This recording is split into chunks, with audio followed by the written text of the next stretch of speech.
Hello children, good morning, Namaskar. You are welcome to Gyanoday Basic Knowledge for 10th classes. I am present for part 37 or lesson 37. In this lesson, we shall read about interrogative sentence with plural subject.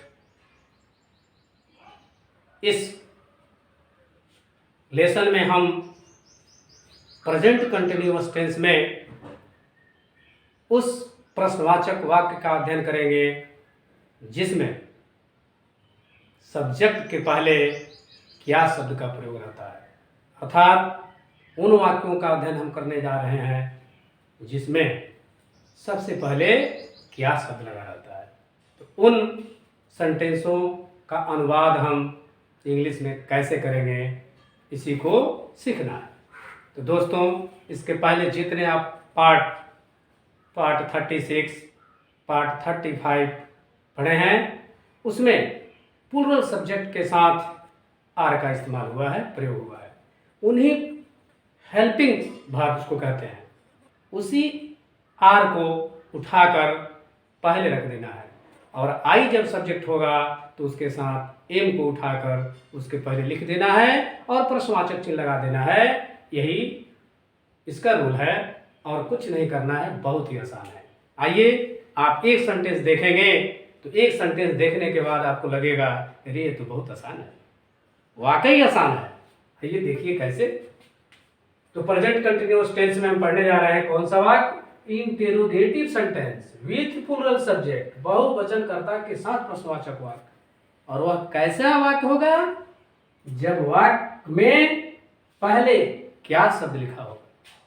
तो उसकी बनावट है, सबसे पहले R P S subject को मैं यहाँ फिर खोल के रख दिया ओपन, कि अभी हम इसको बनाने जा रहे हैं यू के साथ, वी के साथ, दे के साथ। यहाँ देखिए बंधु D2 दिया है। D2 का मतलब बच्चे, ठीक है। राम एंड श्याम, बहुत कुछ हो सकता है, इसलिए D2 दे दिया। और मूल क्रिया मेन वर्ब V1 में आईएनजी ऑब्जेक्ट और अदर वर्ड, और अंत में क्या होगा, प्रश्नवाचक चिन्ह। जैसे क्या तुम धीरे धीरे हंस रहे हो, देखिए यहाँ क्या तुम धीरे धीरे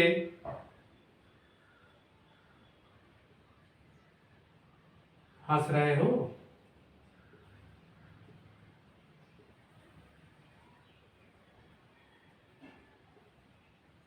प्रश्नवाचक चिन्ह, तो इसका क्या बनेगा, इसी रूल से आधारित, आर यू लाफिंग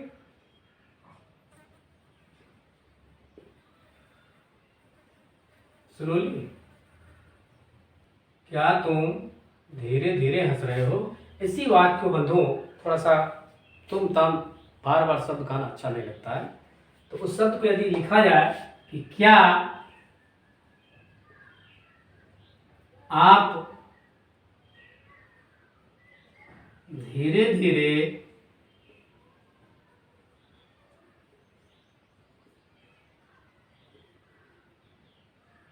हंस रहे हैं। देखिए थोड़ा सुनने में कितना अच्छा लगता है, तुम कहना थोड़ा सा दूसरे को तुम तम नहीं अच्छा लगता है। क्या आप धीरे धीरे हंस रहे हैं, तो उसका भी यही बनेगा, आर यू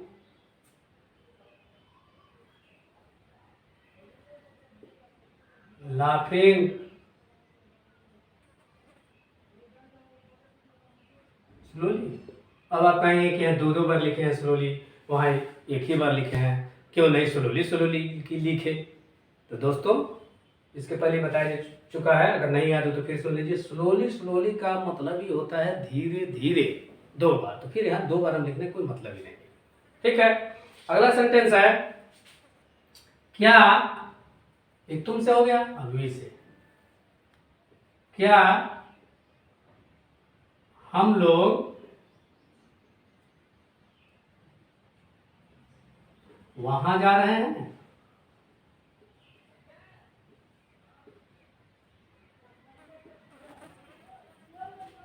क्या होगा? आर वी गोइंग, ठीक है, आर वी गोइंग देयर, प्रश्नवाचक चिन्ह, ठीक है। अगला सेंटेंस देखिए, क्या वे लोग तुम्हारी प्रशंसा कर रहे हैं? क्या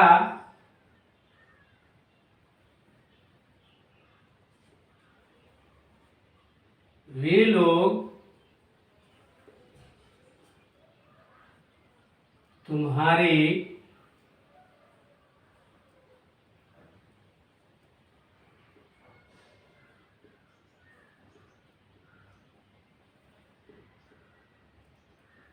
प्रशंसा कर रहे हैं?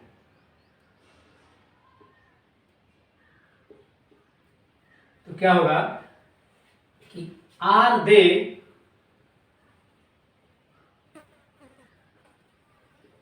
प्रशंसा, प्रशंसा की अंग्रेजी क्या होगी?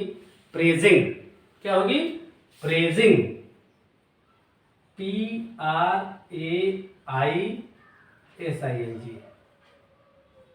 है ना। आर दे प्रेजिंग किसकी? तुम्हारी, तो यहां हो जाएगा यू। देखिए सेंटेंस बनाने में और सब तो आसान है, जब यहाँ आ जाता है तुम्हारी, हमारी, अपना, तो कंफ्यूजन पैदा होने लगता है। इसलिए दोस्तों पार्ट 22 में इसको विधिवत समझाया हूँ। थोड़ी सी भी कहीं कंफ्यूजन होने लगे तो एक बार जरूर उसको देख लेना, कंफ्यूजन दूर हो जाएगा। जब सेंटेंस बनाना शुरू करेंगे इस तरह का 2 4 10 20 सेंटेंस बनाएंगे, समझ में आ जाएगा। तो देखिए, are they praising you, object है। अब कहेंगे इसलिए कि इसके बाद कोई चीज रहता, जैसे तुम्हारी कलम, तुम्हारी पुस्तक, तुम्हारी घड़ी, तुम्हारी मोबाइल, तब वहां पॉजेसिव केस लगता है, लेकिन यहां तो है नहीं। तो इसलिए एज ए इसको हम ऑब्जेक्ट जैसा ट्रीट करेंगे, ऑब्जेक्टिव केस में ट्रीट करेंगे। जैसा पार्ट 22 में टेबल 3 में दिया हूं, ठीक ना, पॉजेसिव केस, उसको अध्ययन करेंगे। लेकिन नहीं, क्या वे लोग तुम्हारी प्रशंसा कर रहे हैं? Are they praising you. अब है, क्या राम और श्याम नाच रहे हैं?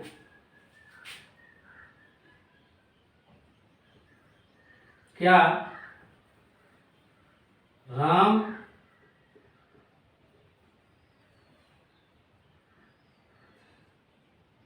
और श्याम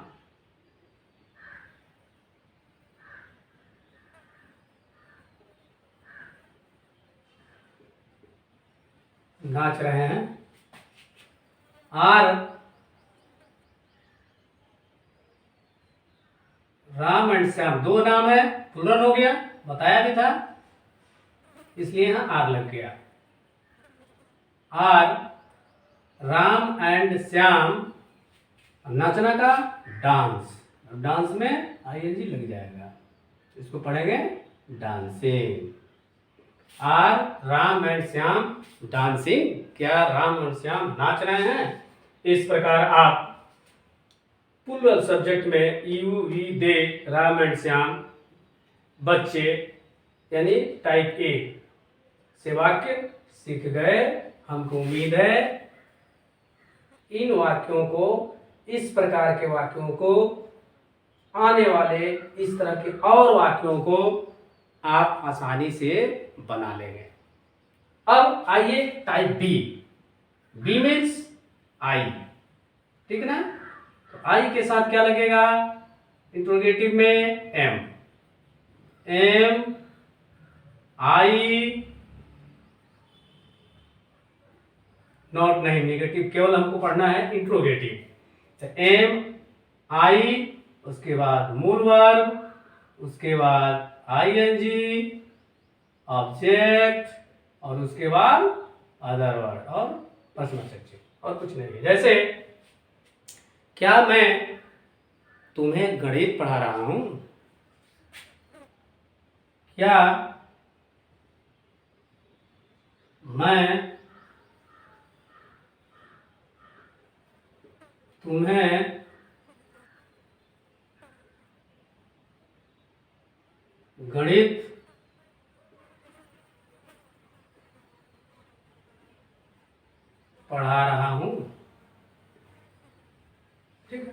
तो क्या होगा, मैं, तो इसके लिए क्या लग जाएगा, एम, क्या के लिए, एम आई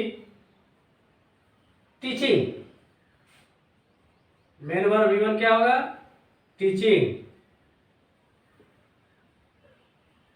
और ऑब्जेक्ट में क्या होगा, यू। ठीक है, एम आई टीचिंग यू, क्या मैं तुम्हें गणित पढ़ा रहा हूं, क्या मैं उसकी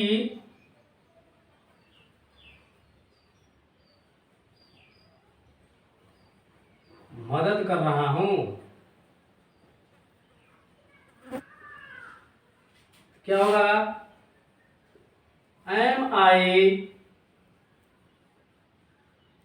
बहुत सिंपल है, क्रिया में आई जोड़ देंगे, एम आई हेल्पिंग, देखिए उसकी, तो उसकी के क्या लिखेंगे, ऑब्जेक्टिव केस में है एम, जब तक इसके साथ दूसरा नहीं रहेगा, उसकी कलम, उसकी पेन, उसकी मोबाइल, उसका घर, तब तक हम ऑब्जेक्टिव केस में लिखेंगे, जब रहेगा उसका घर, उसके कलम, उसकी मोबाइल, तो हम इज लगा देंगे।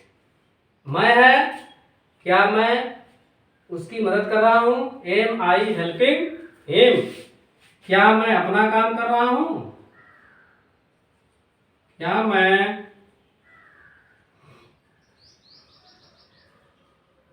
देखिए एक तो पॉजिटिव केस का कैसे दे रहा हूं सेंटेंस, क्या मैं तुम्हारा काम कर रहा हूं, इसको ध्यान से देखेंगे, अभी समझा भी दे रहा हूं, पहले लिख दूं,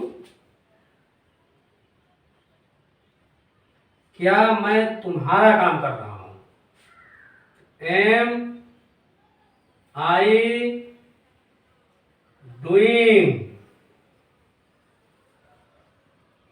क्या मैं कर रहा हूं, ये हो गया। अब है तुम्हारा काम, देखिए उसमें नहीं था तुम्हारा, केवल तुम्हें था, तुम्हारा के बाद काम आ गया ना, तो यहां पॉजिटिव केस लग जाएगा, I am doing your work, तो दोनों में फर्क आसानी से समझ लीजिए कि जब तुम्हारा काम, उसका काम, मेरा काम रहेगा तो हम माई लगाएंगे, योर लगाएंगे, उसके साथ वर्क जोड़ देंगे, लेकिन तुम्हें, उसे, हमें रहेगा तो केवल ऑब्जेक्टिव केस का इस्तेमाल करेंगे। Am I doing your work, क्या मैं उसे पढ़ना सिखा रहा हूं, पढ़ना दो क्रिया है इसमें, पढ़ना और सिखाना, है ना, तो सबसे पहले कौन सा होगा,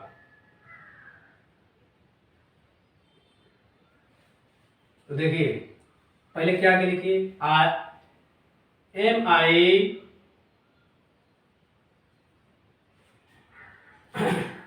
अब इसको पहले मैं क्या लिखूंगा, एम आई लर्निंग,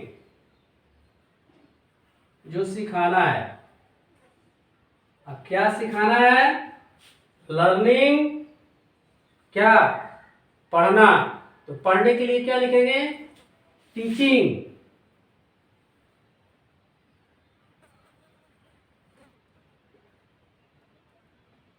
किसे, उसे,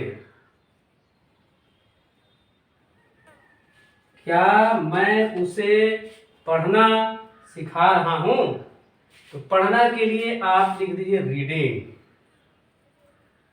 पढ़ाना हो जाएगा, है ना,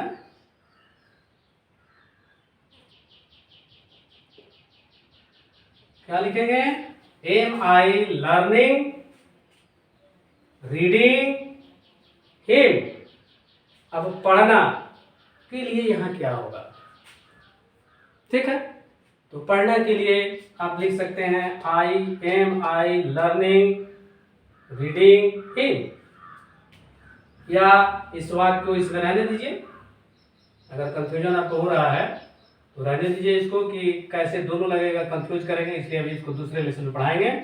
तो इस प्रकार आप क्या इंट्रोगेटिव सेंटेंस में उन वाक्यों को पढ़ाना लिखना सिखाया गया जो वाक्य में सबसे पहले क्या हो और प्लूरल सब्जेक्ट हो। तो उसकी बनावट कैसे होती है, किस प्रकार होती है। हमको उम्मीद है कि आपको लाजवाब तरीके से, बहुत अच्छे ढंग से एक एक उदाहरण द्वारा समझाने का प्रयास किया गया है, समझ में आ गया होगा। यदि आपको समझ में आ गया हो, अच्छा लगता हो समझाने की शैली, कला, विधि, तरीके, तो आप मेरे वीडियो को लाइक करेंगे, मेरे YouTube चैनल को सब्सक्राइब करेंगे और अपने मोबाइल से अपने दोस्तों साथियों के मोबाइल पर शेयर करने का प्रयास करेंगे, ताकि आपकी तरह ही घर पर रहकर वो भी इस पढ़ाई का आनंद ले सकें, ज्ञान प्राप्त कर सकें। अब मैं मिलता हूँ आपसे नेक्स्ट वीडियो में, तब तक के लिए टाटा, बाय बाय, ओके।